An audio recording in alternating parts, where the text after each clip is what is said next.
All right, Chill Monty, let's talk a little bit about the basketball team. They're 7-1 in the SEC. They've only lost one game, and that was that bad game to Kentucky at Thompson Bowling, which Hated sucked. that. They're 17-3. They're going to be playing Texas Saturday. I'm sure that game's sold out already. Oh yeah, it is. I've looked at tickets, lower levels, over $200 Okay. Wow, on really? StubHub. Yeah, Man. yeah. It's like the Kentucky game. It was that way too. Plus, Oh. College Game Day is going to be there too. Yeah, I knew College Game Day would be there. I think that's the fourth time they've been there. Once for baseball, twice for football, and then once for basketball. Well, once also one third time when we played Georgia at Georgia. Yeah, that's true. Of course, that was at Sanford. Yeah, but we've been on College Game Day in football 3 times this past season, and that's I how know. that's how Yeah. dynamic and how fun to watch we were. And they were all the highest rated games. Yeah, that was a hot ticket, wasn't it? It was. But basketball's looking great. He's switched up the lineup a little bit. He's gone with a little bit smaller, but better shooting, a little more athletic, and moving the ball around better. And it's paid off. We beat the crap out of the last 2 teams. This sucks more than anything that has ever sucked before. Georgia had a decent record. I don't think they were that good of a team, but we manhandled them. And, going into Texas, now Texas is going to be a lot better shooting team, should be. It's going to be a really good crowd for us there at Thompson Bowling. It's going to be wild. But if we can come out and shoot halfway decent, James has really stepped up. He's really great defensively and as a rebounder. Adu seems to be doing a little better, which is big. We need him in there rebounding. Free throw shooting is a little bit of a worry. Of course, Plavix and Adu are not the best free throw shooters. The big guys usually aren't. Ziegler's playing with confidence, it looks like. That other guy you mentioned in your last video, Waka. Waka Waka. Yep, Waka. Waka Waka really looked good against Georgia. Yeah, he's a big dude, and he's real. I don't know. He's just very quiet, and he plays quiet, but he plays big. Yeah, he's kind of an Iceman out there on the court, but yeah, and he makes you pay too. So I love that. Well, I watched him hit 4 free throws in a row, and that was a very good sign, because if a guy can hit a free throw, he can probably shoot around the bucket pretty well. That's it. And to be that size and hit your free throws like a guard, that's nice. That can help you later on in the season.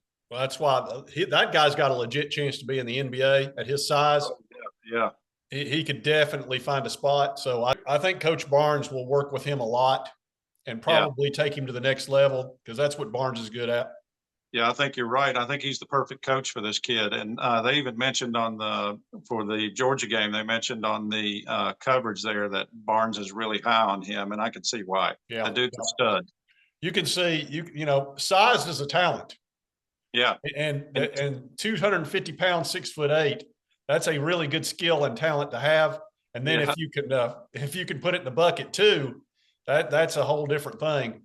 And that guy's not, he doesn't have an ounce of fat on him at 250. So I mean, he's just a big dude. One of the things that bothers me about Adu, and especially that happened against Kentucky, he got pushed around by that big guy for Kentucky. Oscar.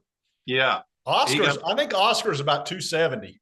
Yeah. Now Plavix didn't. Plavix kind of stuck with him, and I'm still surprised they didn't actually get in a fight, although they came close a couple of times. They did last year. Yeah, Plavix gets mad out there. He does get with a good big man. He'll get pushed around a little, but I don't think a Waka Waka will. No, you're not going to push a Waka around.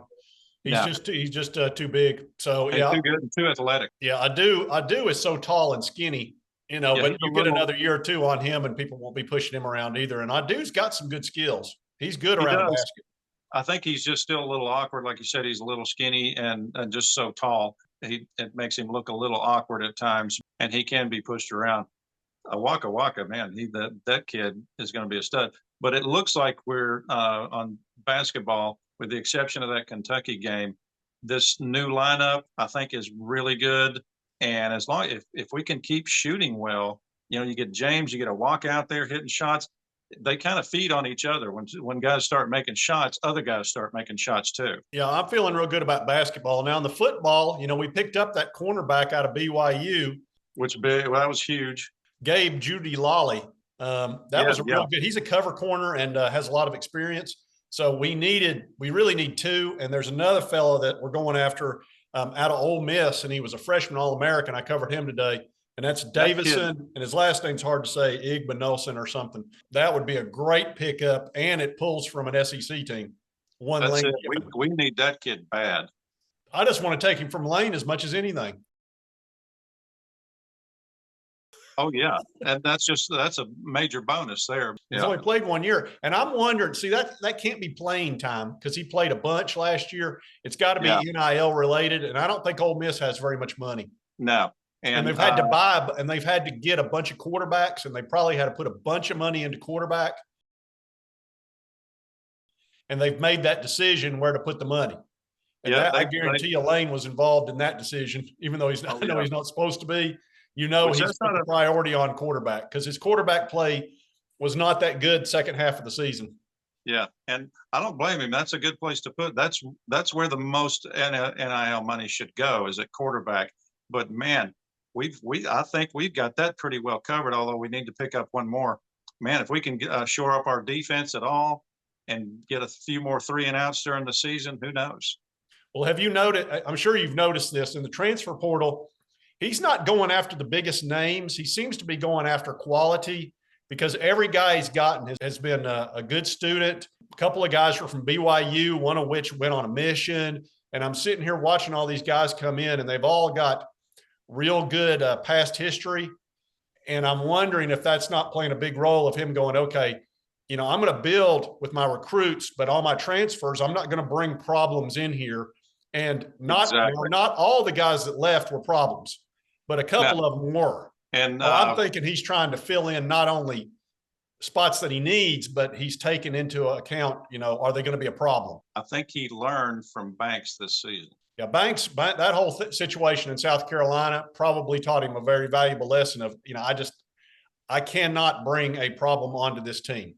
Yeah, like I can bring in a guy who's like a superstar, but if he's arrogant, if he's a diva, if he's a problem in the locker room, it's not worth it. I'd rather get a guy maybe not quite so good, and I can coach him up, but he'll be great for the program overall, and he'll be great in the locker room, and he'll be a good teammate. And I think that's what he's going for, and that's by design.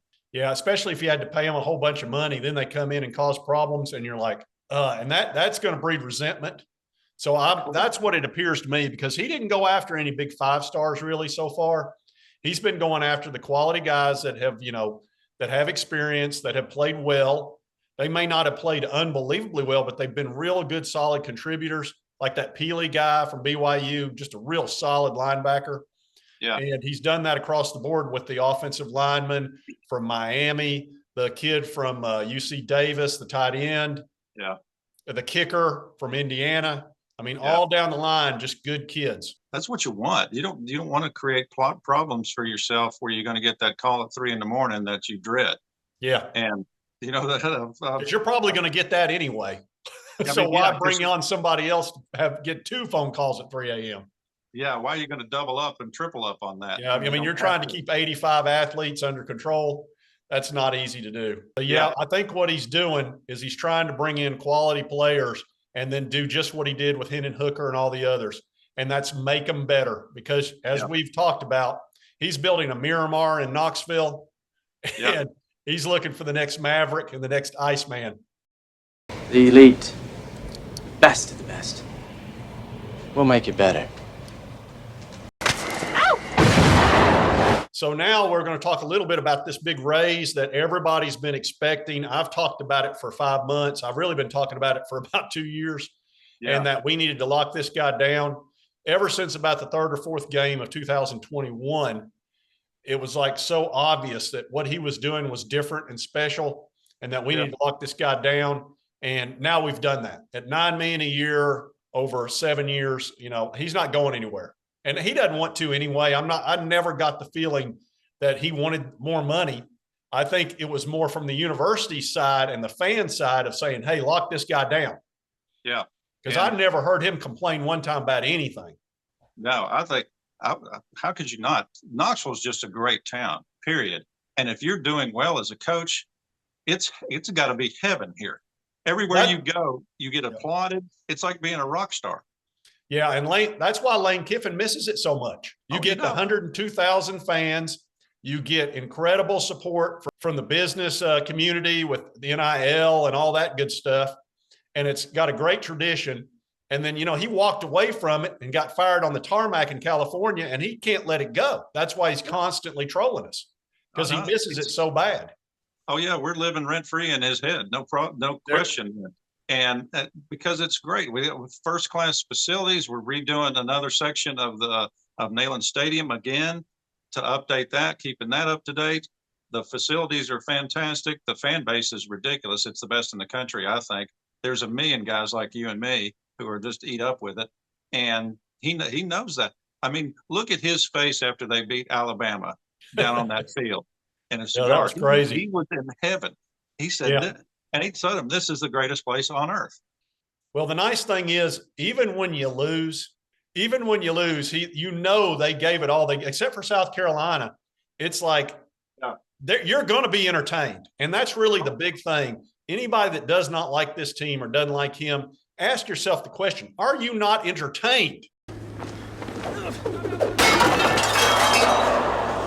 Are you not entertained?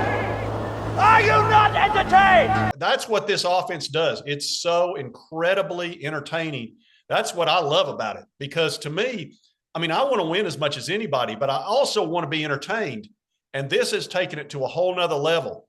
Last year, when he first got started, I was like, why they're just so fast? What's going on? By the third game, I was like, hurry up, go, go, go, go. And I do it every game. Every play, I want the guys to go faster and faster because I know it works. I can't stand watching the NFL because they take so long to run a play. I'm sitting there. Are you going to run a play eventually? It gets boring. The pros do not want to run that fast. They don't want to have 99 plays in a game. No. They don't want to have any part of that. And I'm talking about the athletes. Yeah. They're going to get their money no matter how fast they play or how slow they play. Yeah. And if you're 29 years old, you're not interested in running up and down that field doing a 2-minute drill the entire game. No, they want to run that clock. Well, they tried that at Philadelphia with the coach from Oregon, and it just didn't sit well with the athletes. They didn't want to play for him that way. So that's why I'm not concerned about the pros coming. First of all, he can make more money in Knoxville than coaching an NFL team, because that $9 million, if he keeps winning the way he's winning, it'll go up.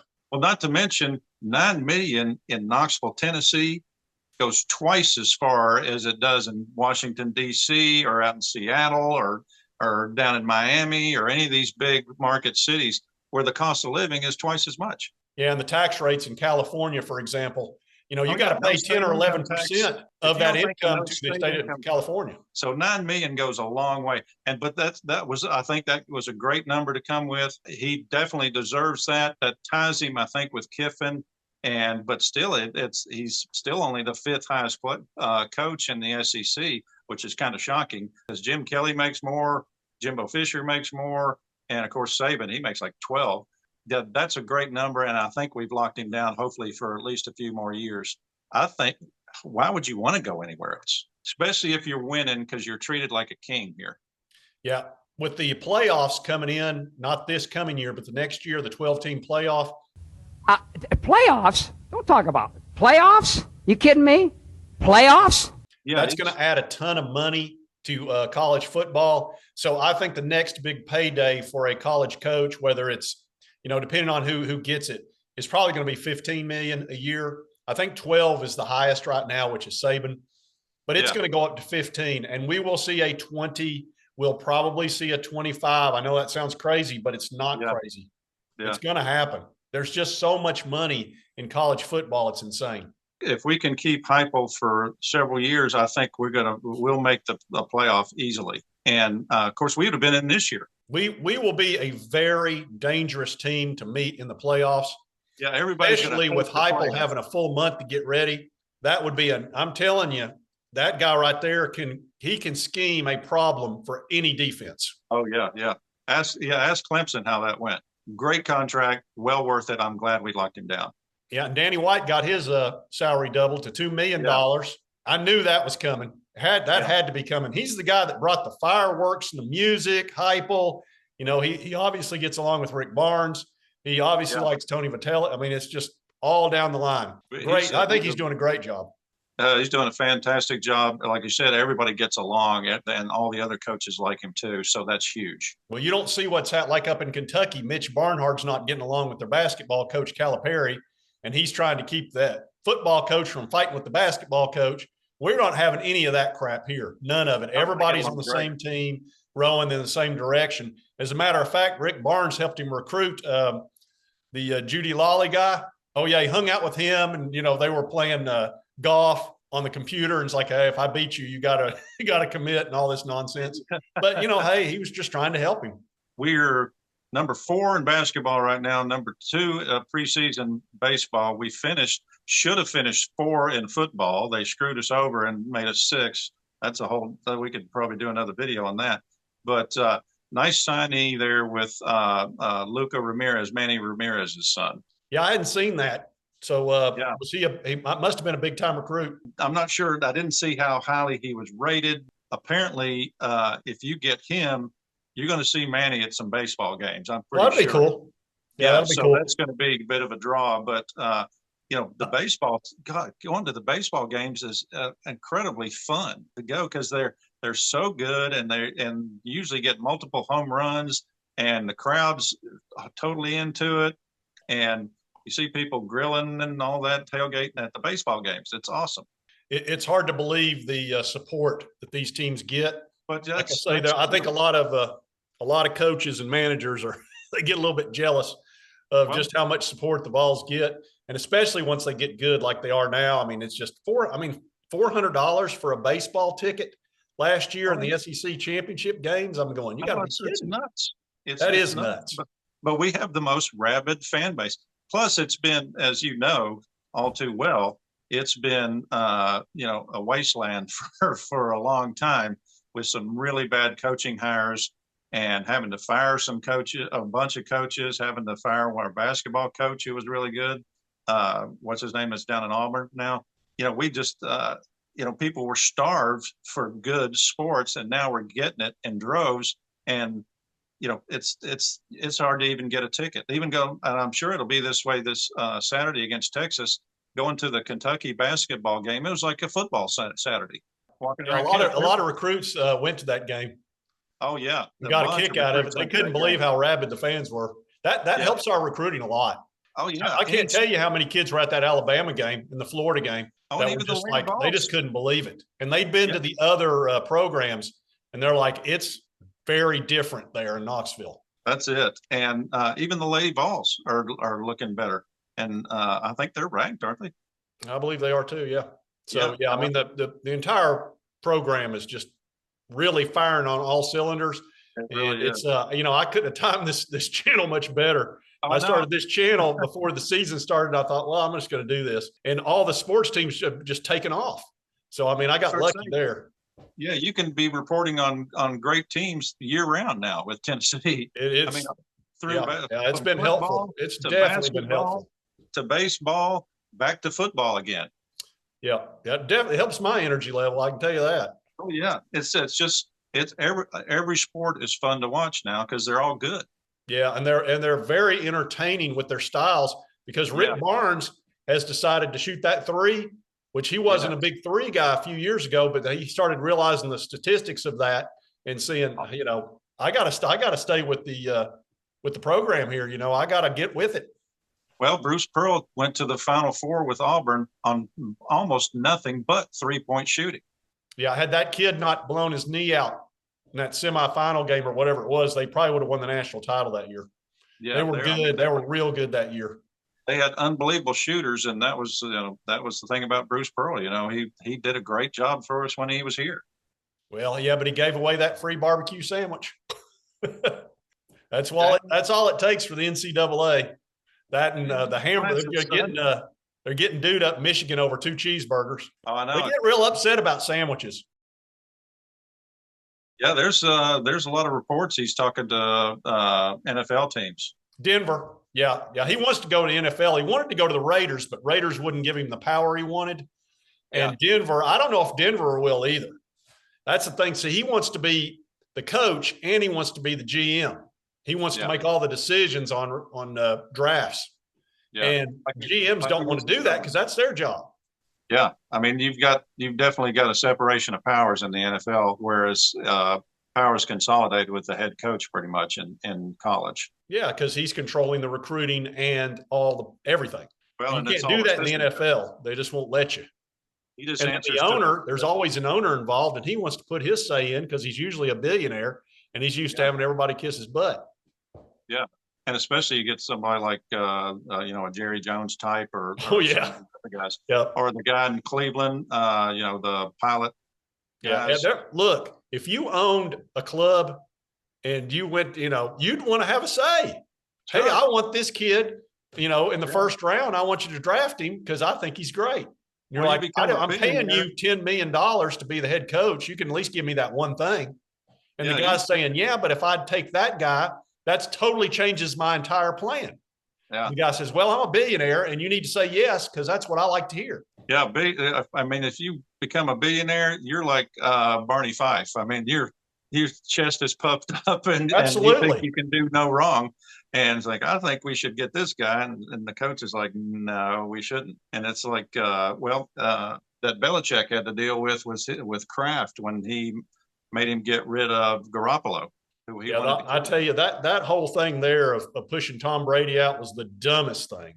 Yeah. Because he wouldn't give him a 2-year deal for $50 million, $25 million a year. And Tom Brady had given them a discount for 12 years. And he was still getting them a discount at 25. But Belichick with the sweatshirts over there, the 25 is what you get 1 year. I'll get another quarterback. It's like, how's that work out for you, Belichick, you moron? That's arrogance. And he goes to straight to Tampa Bay and wins another Super Bowl. Absolutely. Yeah. I hope he winds up for the Raiders. That's my favorite team in pro ball. So that'd be all right just to see how it goes. He may be too old at this point, but heck, he'd be better than what they got right now. I'll tell you where he would be really good fit. And Tua might be done playing football, probably should be done playing football. He would do really well in Miami because they got a bunch of weapons there. I heard them talking about Miami. Yeah. And he's still in Florida, still great weather and all that for a season or two. Eventually his body's going to say, no, you're done.